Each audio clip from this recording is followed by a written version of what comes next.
হঠাৎ করে shooting cancel, date cancel, কি করব বুঝতে পারছি না। বাড়িতে পর্দায় কি দেখেছি আমি তো জানি না, মানে পর্দায় কি কিছু দেখা যাচ্ছে আমি জানি না, আমার কোনো আইডিয়া নেই। কিছু লুকোবার চেষ্টা করছে, কেউ প্রমাণ করার চেষ্টা করছে জানো ছেলেরই একটু গাফিলতি ছিল, তাই যেন একটু একা একা জলের গভীরে চলে গেছিল। একদম না, ওটা সমুদ্র না, ওটা আগে তদন্ত হওয়া দরকার এবং সেই অ্যাসুরেন্সটা দরকার যাতে আমরা সবাই দিনের শেষে আমরা শিল্পী ছাড়াও তো আমাদের নিজেদের পারিবারিক অনেক পরিচয় থাকে। একজন মহিলা টুকুরি একজন পুরুষ টুকুরি ছিল, যেহেতু আমরা দুজন আর্টিস্ট ছিলাম, মানে সেক্ষেত্রে কি বলতো যদি দুজন ডুবে যায় একজন ওয়েট করতে হতো না একজন। অভিনেতা রাহুলের মৃত্যু নিয়ে অবশেষে লীলা গাঙ্গুলি কি বলেছে সরাসরি সেই কল রেকর্ড আপনাদের মাঝে দেখাবো। এমনকি অন্যদিকে অভিনেত্রী শ্রেতা সেই দিন শুটিং টাইমে রাহুল এমনকি তাদের সাথে কি হয়েছে এ বিষয় নিয়ে কি তথ্য প্রকাশ করে তা আজকের এই ভিডিওতে জানতে পারবেন। আদৌ কি রাহুল সেই দিন শুটিং করতে গিয়েই জলে ডুবে যায়? এই ঘটনার আসলে আসল সত্যটা কি বন্ধুরা? অনেকেই বলতেছে এইটা চক্রান্ত, আবার অনেকেই বলতেছে এইটা দুর্ঘটনা। তো প্রিয় দর্শক, চলুন নাকি আমরা বাড়তি কথা না বলে ভিডিও স্ক্রিনে চলে যাই, তারপর বিস্তারিত আমরা কথা বলতেছি ভিডিও শেষে। হ্যাঁ, অভিযোগ পেয়েছি এবং অনেকে মিলে অভিযোগ করেছেন এটা ঘটনা। তো কাল পরশু দিন থেকেই আমি থানার সঙ্গে টাচে আছি। টিভির অ্যাক্টিং ফরম্যাট আলাদা, আমরা অন্যভাবে প্রসেস করি। OTT is much more engaging with ছোট করি। অভিনেতা রাহুল বন্দ্যোপাধ্যায়ের মৃত্যু কি সাধারণ কোনো দুর্ঘটনা নাকি সুপরিকল্পিত কোনো হত্যা? অভিনেত্রী শ্বেতার নীরবতা এবং তাকে কোনো এক স্থানে আটকে রাখা হয়েছে বলে ধারণা করা হচ্ছে। পরে পুলিশের থেকে রিপোর্ট চেয়েছি। আজকে আমরা নিজেরা ভিজিটে এসেছি। দুটো বিষয় ভাইরাল হয়েছিল। ঠান্ডা হও, ঠান্ডা ঠান্ডা হও। আমরা এক্ষুনি একসাথে শুটিং করছিলাম, আর ঘন্টা আগে আমরা একসাথে শুটিং করছিলাম। কেন শ্বেতা এখনো মুখ খোলেনি? তবে কি সত্যি শ্বেতাকে গুম করে রাখা হয়েছে? তালসারীর উত্তাল সমুদ্রে তলিয়ে যাওয়ার বিষয়টিকে প্রথমে দুর্ঘটনা মনে করা হলেও ফরেনসিক রিপোর্ট গোটা মামলার মোড় ঘুরিয়ে দিয়েছে। রিপোর্টে রাহুলের হাতে তালুর নিচে দুটি সূক্ষ্ম লাল দাগ পাওয়া গেছে, যা বিশেষজ্ঞদের মতে কোনো স্ট্যান্ড গান বা ইলেকট্রিক শকের লক্ষণ। ধারণা করা হচ্ছে সমুদ্রে পড়ার আগে তাকে ইলেকট্রিক ডিভাইস দিয়ে অবশ করা হয়েছিল। তদন্তে আরও চাঞ্চল্যকর তথ্য উঠে এসেছে রাহুলের আইক্লাউড ব্যাকআপ থেকে। মৃত্যুর 48 ঘন্টা আগে আসে একটি অডিও মেসেজ তাকে সরাসরি হুমকি দেওয়া হয়েছিল। স্থানীয়দের বর্ণনা অনুযায়ী ঘটনার সময় একটি রহস্যময় স্পিড বোটকে ঝড়ের গতিতে সৈকত ছেড়ে পালাতে দেখা যায়। অদ্ভুতভাবে সেই বোটটি ভাড়ার রসিদে কলকাতার এক নামী ফাইন্যান্সিয়াল ডিরেক্টরের স্বাক্ষর পাওয়া গেছে। এছাড়া আমার হোম ডেকর, মানে আমি যখন যেখানে যাই কিছু কিছু কালেকশন আমি করি সেইখানকার যা যা বিশেষ সেইগুলো নিয়ে। এদিকে অভিনেত্রী শ্বেতার নীরবতা এবং তাকে কোনো এক স্থানে আটকে রাখা হয়েছে এমন গুঞ্জন রহস্য আরো বাড়িয়েছে। শ্বেতা নাকি মুখ খুললে নামী পরিচালকের নাম চলে আসতে পারে। তাই শ্বেতা কি ভয়ে মুখ খুলছে না? মুখ খুললে কি তাকেও মেরে ফেলা হতে পারে? এমনও তো গুঞ্জন উঠেছে।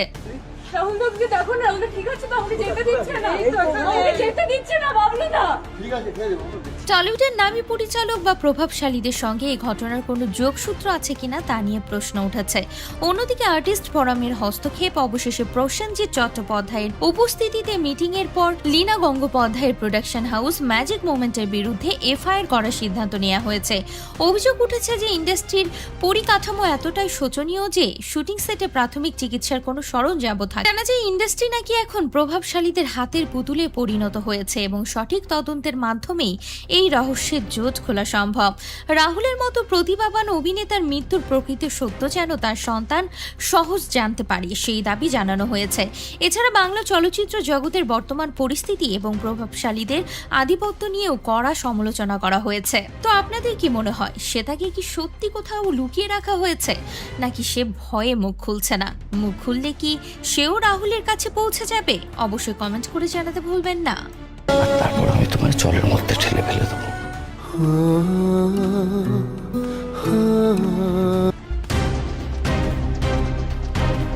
জলে ঠেলে ফেলে দেব, সে তার কানে কানে বলেছিলেন এ কথা রাহুল। তবে কি এ কথার জন্য ইচ্ছে করেই রাহুলকে ফেলে দিয়েছিলেন শ্বেতা? হানিমুনের দৃশ্য শুট করতে গিয়ে জলের অতলে তলিয়ে গেলেন রাহুল। কুইন উজানের গল্প রয়ে গেল অসম্পূর্ণ। এক রোমান্টিক দৃশ্যে উজান বলেছিল, কানে কানে তোমায় বলা আমি তোমাকে ভালোবাসি। তারপর আমি তোমাকে জলে ঠেলে ফেলে দেব। জলের মধ্যে পড়লে তোমার লাগবে না, বিশ্বাস করো। এই দৃশ্যের কমেন্ট বক্সে এক নেটিজেন লেখেন, বেচারা নিজেই চলে গেল, জলে ফেলবে কি নিজেই চলে গেল গো। আরেকজন লেখেন, এরকম কোনো দৃশ্য করতে গিয়ে দুর্ঘটনা ঘটেনি তো? বেরিয়ে এসেছে এমন কিছু সংলাপ যা আপনাকে স্তম্ভিত করবে। উজানি সেই সব সংলাপ শুনলে গা ছমছম করবে আপনার। রাহুল বলে চলেন, জলকে জড়ানো, জলের নিচে চলে যান, পৃথিবী ছেড়ে বিদায়, এটা শেষবার, পিছলে গেছি, নতুন জীবনের প্রবেশ করে দরজা বন্ধ করে দেবেন, আর সবশেষে আমার যাবার সময় হলো, দাও বিদায়। এই দৃশ্য দেখে সোশ্যাল মিডিয়ায় অনেকেই দাবি করছেন হয়তো রাহুলের চরিত্রে জলে ডোববার কোনো দৃশ্য চিত্রনাট্যে ছিল, তার জেরেই ঘটেছে দুর্ঘটনা। সত্যি ধামাচাপা দেওয়ার চেষ্টা চলছে।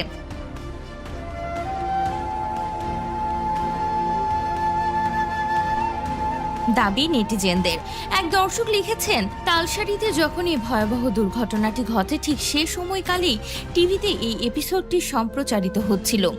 দর্শক লিখেছেন, উনি যেন নিজের কথা সংলাপের মাধ্যমে বলে চলেছেন, ঈশ্বর যেন বলিয়ে নিচ্ছেন ঠিক সে সময় কি ঘটতে চলেছে।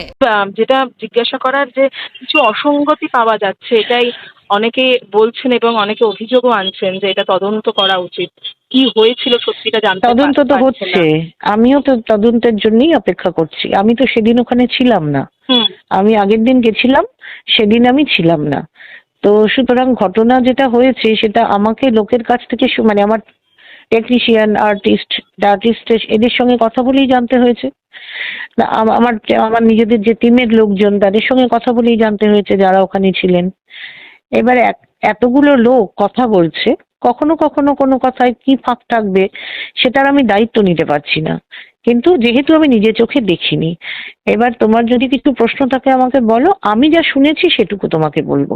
হ্যাঁ দিদি, মানে প্রথমে শুটিং ছিল না এটা শোনা যায় আপনার বক্তব্য অনুযায়ী, তারপরে যেটা জানতে পারি আমি বলেছিলাম শুটিং ছিল না, ইন্টারভিউ বেরো যে শুটিং চলছিল না, শুটিং শেষ হয়ে গেছিল এবং ওখানকার যে প্রোডাকশন ম্যানেজার তিনিও বলেন যে প্যাক আপ হয়ে গেছিল, কিন্তু পরে জানা যায় যে প্যাক আপ হয়নি। না না না, ওরা সবাই চলে গেছিল। আমাদের যে প্রোডাকশন ম্যানেজার তিনি আর্টিস্টদের ছাড়তেও গেছিলেন। এবার অনেক আর্টিস্ট তো ওখানে ছিল, তোমরা তো সবাইকেই চেনো, তোমার ভাস্কর ব্যানার্জি, অম্বরীশ, রাজন্যা সবাই ছিল। তাদের কাছ থেকে এটা জানতে পারবে যে ওরা গাড়িতে উঠে গেছিল। এইখানে ও মানে রাহুল খুব পারফেকশনিস্ট। আমি এটা তো খুব মানে আজকে এরকম দুঃখজনক ঘটনা ঘটেছে বলে, কিন্তু আদারওয়াইজ ও খুব পারফেকশনিস্ট, এটা তো খুব পজিটিভ দিক। তো ও খুব মন দিয়ে কাজটা করতো। ওর মনে হয়েছিল আর একটা শট আমি নেব, ড্রোন শট। এটা ডিরেক্টর হয়ে যাওয়ার পর, সব হয়ে যাওয়ার পর ও রিকোয়েস্ট করে। কারণ তোমাকে যে বারবার বলছি না যে আমি শুনছি যেটা সেই অনুযায়ী কথা বলছি, প্রথমে আমি তাই শুনলাম, ওরা বললো যে আমাদের টাকা হয়ে গেছিল। এক অর্থে এটা ঠিক যে সবাইকে ছেড়ে দিয়েছিল। তারপরে ও রিকোয়েস্ট করে যে আমাকে একটা ড্রোন শট নিতে দাও। তখন ডিরেক্টর এবং এরা বলে এইটা নেই আমাদের স্ক্রিপ্টে, অতএব তুমি এটা কেন করতে যাচ্ছ? বলছে দে না একটা ড্রোন শট নেবো। এবার ও সেটাকেও নিয়ে যায়। হাঁটু জলে শুট করছিল, এমনও না। আমি এটা শুধু ওদের না, আমি ওদের থেকে শুনেছি, পুলিশও বলেছে, মানে উড়িষ্যার পুলিশও বলেছে হাঁটু জলেই শুট করছিল। এবার ওখানে একটা ঢেউ আসে প্রথমে, আমি যতটুকু শুনেছি, দেখো অসঙ্গতি থাকতে পারে এই শোনাতে, তোমরা যেমন ধরো সেতার ব্যাপারটা সেটা বলতে পারবে। আর সেই কারণেই বলছি, আমার সেটার থেকে মানে আমার যার থেকে শোনা সেটাই বলছি। প্রথমে সেতার জলে পড়ে যায়, তখন ও বলে আমি আর করবো না, আমার জলে এমনিতেই ভয় আছে, আমাকে ছেড়ে দাও। তখন চলে আসে, মানে ইউনিটের ছেলেমেয়েরা ওকে নিয়ে পৌঁছে দেয়, ঠিক আছে। তারপরে একটা ঢেউ আসে, সেই ঢেউটাতে রাহুলের পাটা স্লিপ করে যায় বলে আমি শুনেছি। এই পাটা স্লিপ করে যাওয়া থেকে, মানে একবার যদি পা স্লিপ করে মাটি না পায়, যেটা হয় সেটা হয়েছে। তারপরে আমাদের নৌকা ছিল, সেখান থেকে লোকজন ঝাঁপিয়ে পড়ে ওকে রেস্কিউ করে। এবার এটার মধ্যে আমরা যা শুনেছি 5 মিনিটে পুরো ব্যাপারটা হয়েছে, এবং পাড়ে ওঠার পর ওর সেন্স ছিল, সেটা আবার আমাকে সেটাও বলেছে ওর কো অ্যাক্ট্রেস, যে ওরাই তো ছিল, 3 জন ছিল তখন, ও বলেছে। আবার ডিরেক্টররাও বলেছে যে ওর সেন্স ছিল, আবার প্রোডাকশন ম্যানেজারও বলেছে। আচ্ছা, তারপরে ওকে জল টল ঢুকে গেছিল, মানে ডেফিনেটলি জল ঢুকে গেছিল, জলটা ওরা বার করেছে। তারপর ওকে গাড়িতে তুলে দীঘা হসপিটালে নিয়ে যাচ্ছিল। সেখানেও প্রোডাকশন ম্যানেজারের কথা অনুযায়ী 2বার ও রেসপন্ড করে, ওকে কিছু বলা হলে ও তাকায়, কথা বলতে পারেনি কিন্তু রেসপন্ড করে, মানে ওর সেন্স ছিল।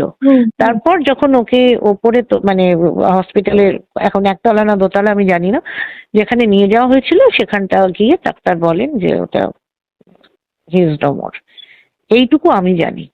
হ্যাঁ দিদি, তবে পুলিশকে জানানো হয়নি, মানে উড়িষ্যার পুলিশকে কোনো ইনফরমেশন দেওয়া হয়নি শুটিংটার ব্যাপারে, এবং সেইভাবে একটা আউটডোর শুটিং এ যা যা জিনিস দরকার কোনো কারোর দেখো আমার ইউনিট বলেছে যা যা দরকার, মানে যা যা দরকারের মধ্যে পড়ে বোর্ডটা। আচ্ছা, কোনো শুটিং এ কি কখনো দেখেছো অ্যাম্বুলেন্স থাকে? তোমরাও তো শুটিং কভার করেছো, মেকআপ ভ্যান ছাড়া অ্যাম্বুলেন্স কোনোদিন দেখেছো? তাহলে হঠাৎ এখানে এই পয়েন্টটা উঠছে কেন? মানুষ তার অভিজ্ঞতা থেকে শিক্ষা নেয়। আমারও তো 20 বছর হয়ে গেছে, আমি কোনোদিন অ্যাম্বুলেন্স দেখিনি শুটিং করতে গিয়ে। ধারাবাহিক শুটিং এ আমি কোনোদিন কোথাও অ্যাম্বুলেন্স দেখিনি। আচ্ছা, আর যদি বলো বোট ছিল, এবং আমি যেদিন গেছিলাম আগের দিনই গেছিলাম, আমি কিন্তু ওই বোটে করেই ওদের কাছে গেছিলাম দেখা করতে। তখন ওদের ছিল, মানে ব্রেক ছিল, আমি ওই বোটে করেই গেছিলাম, 1 নম্বর। আর 2 নম্বর হচ্ছে বোট ছিল, বোটের মাঝির ইন্টারভিউ তোমরা দেখেছো, তাহলে বোট ছিল না বললে তো আমি বলতে পারবো না কিছু, আমি তো দেখেছি ওটা। আর উড়িষ্যার পুলিশকে ইনফর্ম করা হয়নি, মানে এটা উড়িষ্যার পুলিশকে ইনফর্ম করা হয়েছে। এটা আমাদের ইউনিট, শোনো, আমাদের ওখানে প্রত্যেক জায়গায় যেখানে আমরা শুট করি একজন কোঅর্ডিনেটরকে দায়িত্ব দেওয়া থাকে।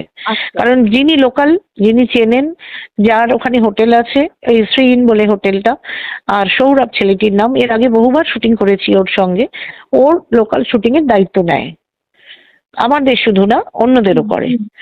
তো ও সেই কাজটা করে বলে ওকে দেওয়া হয়েছে, কারণ লোকাল লোক চেনে জানে সবটা, পুরোটা থানার পারমিশন থেকে আরম্ভ করে সবকিছুই ওরই করার কথা।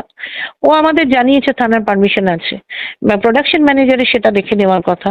নিশ্চয়ই প্রোডাকশন ম্যানেজার না দেখে বলছে না। এবার আমার কাছে হাতে এখন কাগজ নেই, কাগজ এলেই আমি দিয়ে দিতে পারবো।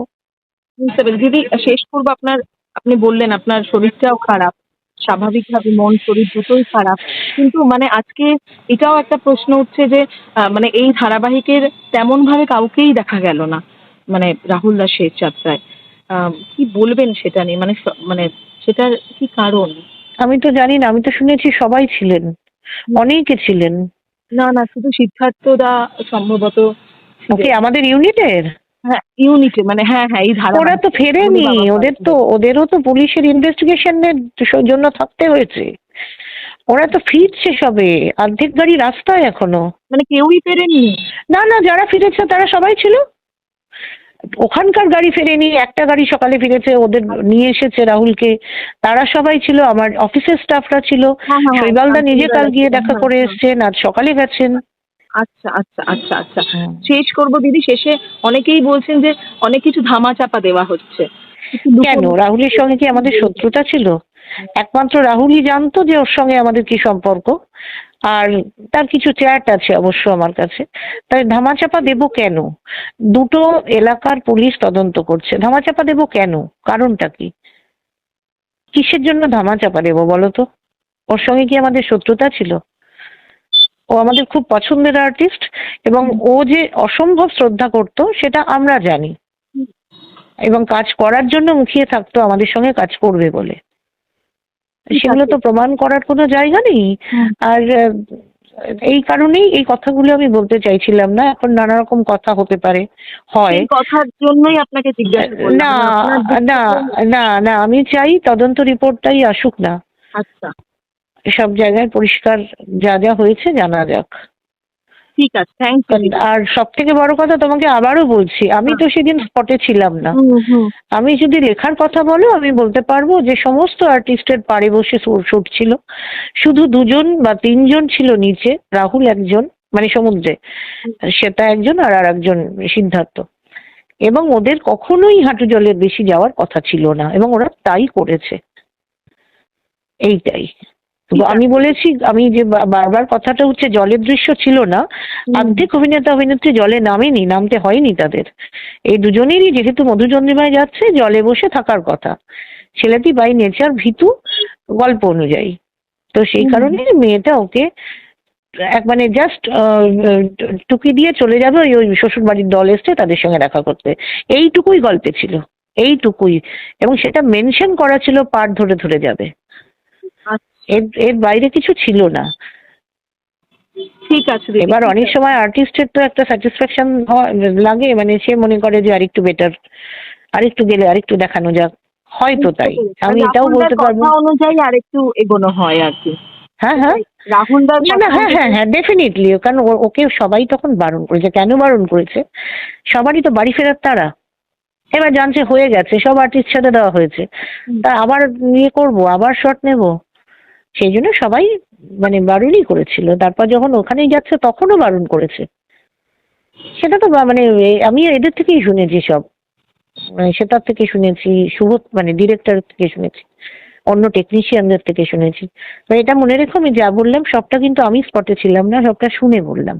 বন্ধুরা, এতক্ষণ থেকে পুরো ভিডিওটি প্রথম থেকে শেষ পর্যন্ত দেখার জন্য আপনাদেরকে অসংখ্য ধন্যবাদ। পুরো ভিডিওতে দেখতেই পেলেন অভিনেত্রী শ্রেতা সহ লীলা গাঙ্গুলির সেই কল রেকর্ড। এই ঘটনায় সেই দিন লীলা গাঙ্গুলিও সেইখানে ছিল না, তবে এইটা সঠিক তদন্ত এখনো চলতেছে, কিন্তু এইটার এখনো সত্যতা জানা যায়নি যে কি কারণে রাহুল আমাদের মাঝখান থেকে বিদায় নিছে। কথায় আছে না, মৃত্যুর পর মানুষ মানুষকে নিয়ে কয়েকদিন সমালোচনা করবে, তারপর এইটা এমনি ডুবে যাবে। ঠিক তেমনই রাহুলের ব্যাপারটাও, যদি রাহুলের দুর্ঘটনাও হয়, এইটার আমরা সত্যতা জানতে পারলাম না, আর যদি কেউ এটা ইচ্ছাকৃতভাবে ঘটিয়েছে তাও আমরা জাস্টিস পেলাম না। তো যাই হোক প্রিয় দর্শক, পুরো ভিডিও দেখার পর আপনাদের মূল্যবান মন্তব্য আপনারা অবশ্যই কমেন্ট করে জানাবেন, পারলে ভিডিওটি শেয়ার করে দেবেন। ধন্যবাদ।